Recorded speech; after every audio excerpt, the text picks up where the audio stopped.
What if your metabolism slowing down after 40 isn't actually caused by age? I know, when it starts to get harder to stay lean, it's easy to assume that your body is just slowing down. But the science actually tells a much more interesting story. As a strength and fat loss coach for over 25 years, I've helped people in their 40s, 50s, 60s, and beyond stay lean and energetic. I'm going to show you how to protect your metabolism as you get older. It's been my mission for over 2 decades to get people to believe that age isn't a limiting factor in success. Not with fat loss and not with muscle building. As for metabolism, well, we should first define what that means. Metabolism is the combination of all the chemical processes that happen in your body. The conversion of energy from food, calories, into breathing, blood circulation, building and repairing cells, digesting food, and eliminating waste. And while it seems to be pretty widely accepted that our metabolism slows down with age, a large study analyzing daily energy expenditure in over 6,000 people, 64% female by the way, found that metabolism is actually very stable from age 20 until 60, after which it starts to slowly decline. This is great news. It means you're not at the mercy of a declining metabolism. It does require one thing though, that I'm going to talk about in a minute. Now, before you stop me to say, but Ivana, it is harder for me than it used to be. The fat just isn't coming off the way it did before. I get it. Yes, there are a lot of challenges in your 40s and 50s. You might not feel as energetic. You may not sleep as well.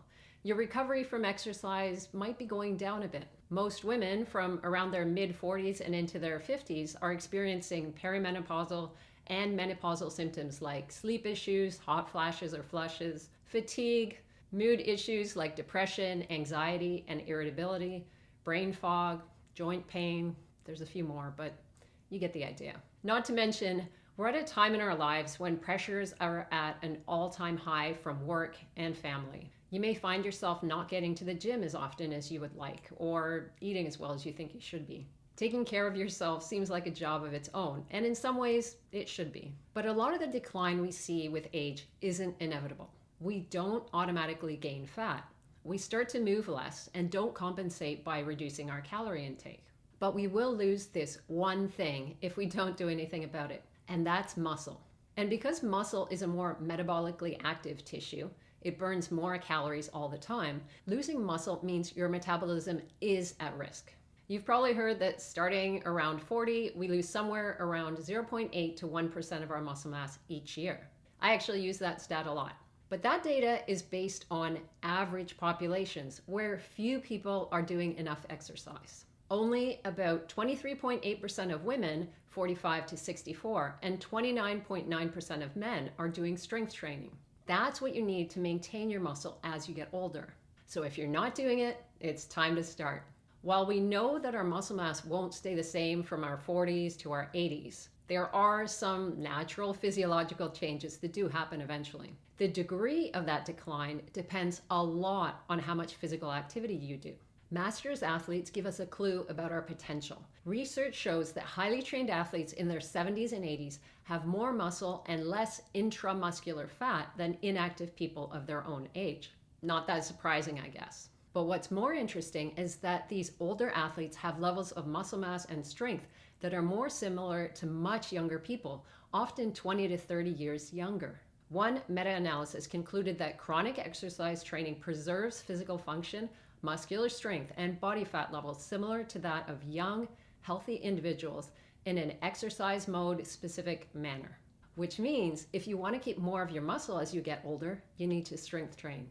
If you want your heart to be strong and healthy, you need to do cardiovascular exercise. When we talk about longevity, in addition to metabolism, you need them both, because strength training and cardio also lead to a longer life. In studies, strength training reduces all-cause mortality by 15%, your chances of dying of anything, cardiovascular mortality by 19%, and cancer mortality by 14%. Not only are you setting yourself up for a longer life, but a stronger and healthier one as well. The metabolic benefit is that maintaining your muscle will help you keep your metabolism higher as you get older. Muscle is slightly more metabolically active than fat, so the more muscle you maintain as you age, the more calories your body will burn. Lifestyle changes often reduce our physical activity. Most of us spend hours behind a desk each day and then more hours sitting in the evening. So, how should you protect yourself from these declines? Exercise and daily movement like walking burns calories, but it also helps manage our blood sugar levels and food cravings. Because lots of things happen that can make fat loss feel challenging in our 40s and 50s. Our appetites can often increase. Reduced insulin sensitivity can increase food cravings. Poor sleep increases our production of ghrelin, the hunger hormone, and decreases production of leptin, the fullness hormone. And when we're tired, we're less likely to move and more likely to eat tasty, comforting, calorie-dense food. It's not hard to see why most people gain weight and lose muscle as they get older. They move less. They don't challenge their muscles to grow by doing resistance exercise. They're tired and eat more. So how do you avoid becoming a sad statistic? Do at least 2 strength training sessions per week. Track your weights, sets, reps, and weekly volume. Work on getting stronger over time. Deal with any injuries that come up along the way, because they will.